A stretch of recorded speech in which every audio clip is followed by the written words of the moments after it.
hatches the egg. By Dr. Seuss. Narrated by Billy Crystal.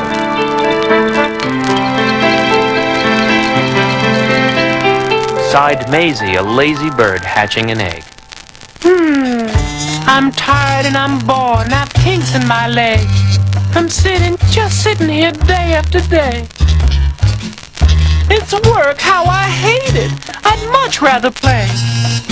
I'd take a vacation, fly off for a rest. If I could find someone to stay on my nest. If I could find someone, I'd fly away free. Then Horton the elephant passed by her tree. Hello? Called the lazy bird, smiling her best. You've nothing to do, and I do need a rest. Would you like to sit on the egg in my nest?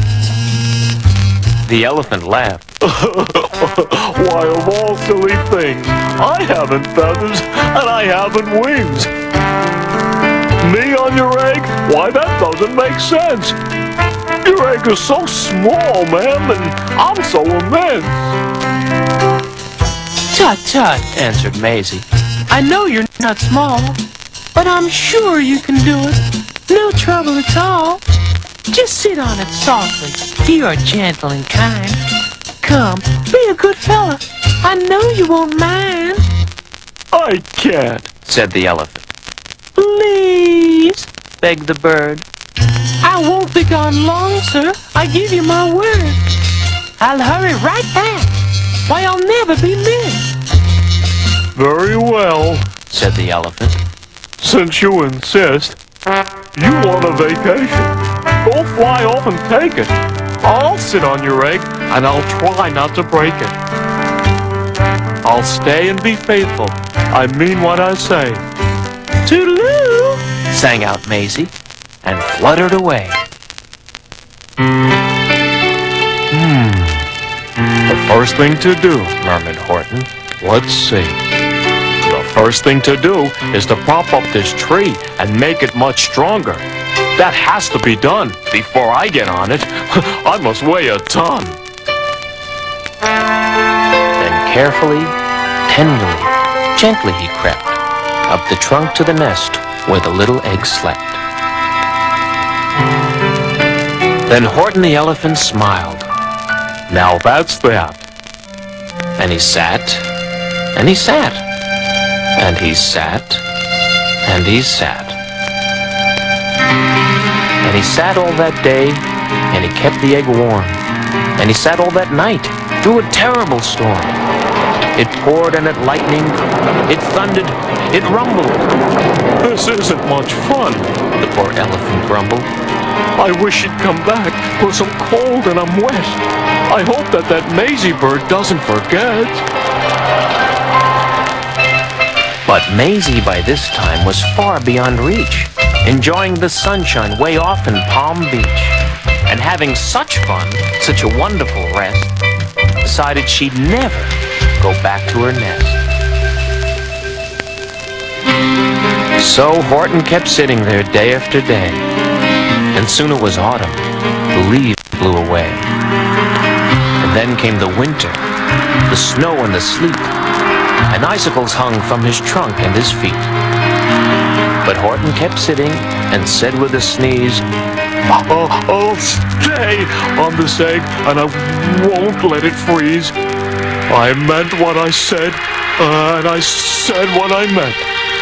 An elephant's faithful 100%. So poor Horton sat there the whole winter through. And then came the springtime, with troubles anew. His friends gathered round and they shouted with glee, Look! Horton the elephant's up in a tree! They taunted, they teased him, they yelled, How absurd! Old Horton the elephant thinks he's a bird! They laughed and they laughed, then they all ran away. And Horton was lonely.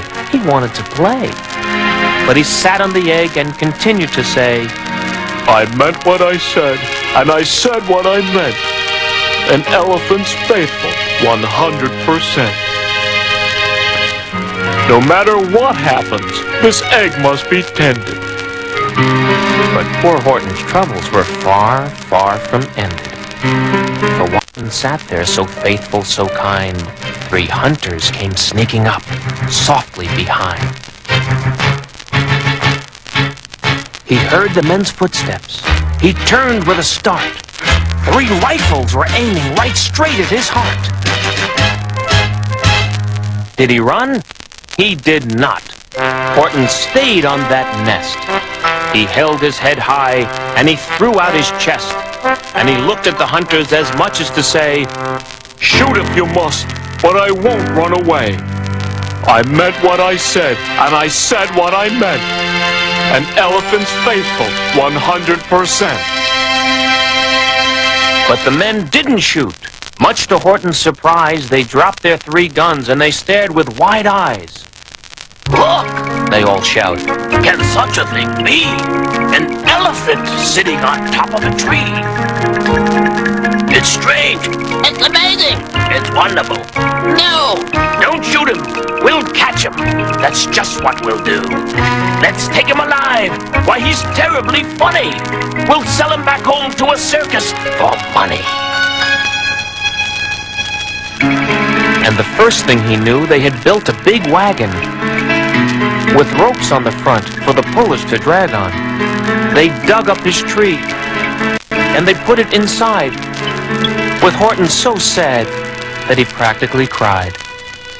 We're off! The men shouted, and off they all went, with Horton unhappy, 100%.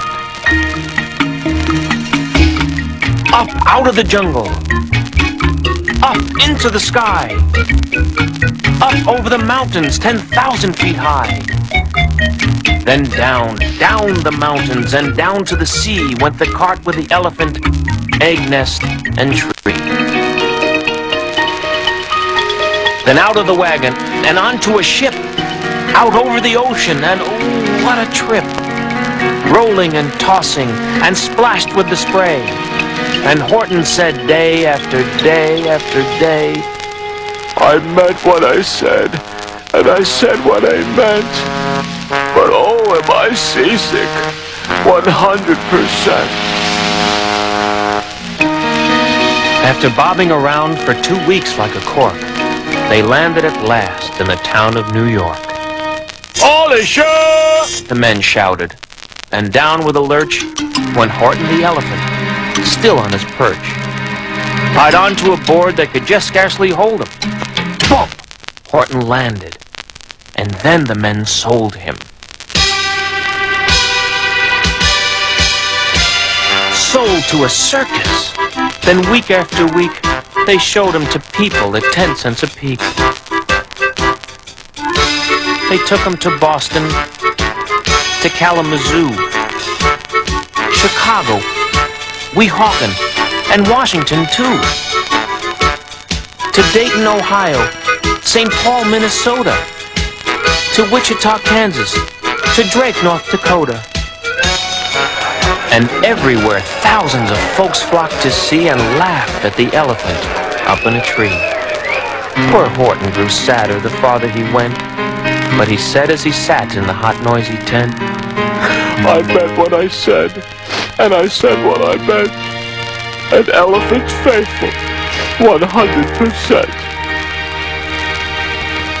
Then one day, the circus show happened to reach a town way down south, not so far from Palm Beach. And dawdling along way up high in the sky, who, of all people, should chance to fly by? But that old good-for-nothing bird runaway Maisie, still on vacation and still just as lazy. And spying the flags and the tents just below, she sang out, "What fun! Why, I'll go to the show!" And she swooped from the clouds through an open tent door. "Good gracious!" gasped Maisie. I've seen you before. Poor Horton looked up, with his face white as chalk. He started to speak, but before he could talk, there rang out the noisiest, ear-splitting squeaks from the egg that he'd sat on for 51 weeks. A thumping, a bumping, a wild, alive scratching. My egg! Shouted Horton. My egg! Why, it's hatching! But it's mine! Screamed the bird. When she heard the egg crack, the work was all done. Now she wanted it back. It's my egg! She sputtered. You stole it from me! Get off of my nest and get out of my tree! Poor Horton backed down with a sad, heavy heart. But at that very instant, the egg burst apart. And out of the pieces of red and white shell, from the egg that he'd sat on so long and so well, Horton the elephant saw something whiz. It had ears and a tail and a trunk just like his.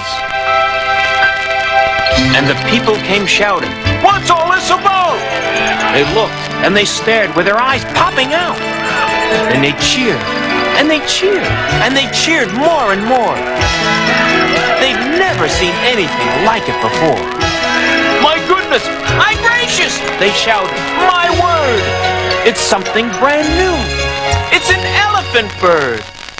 And it should be. It should be. It should be like that. Because Horton was faithful. He sat and he sat. He meant what he said. And he said what he meant. And they sent him home happy. 100%.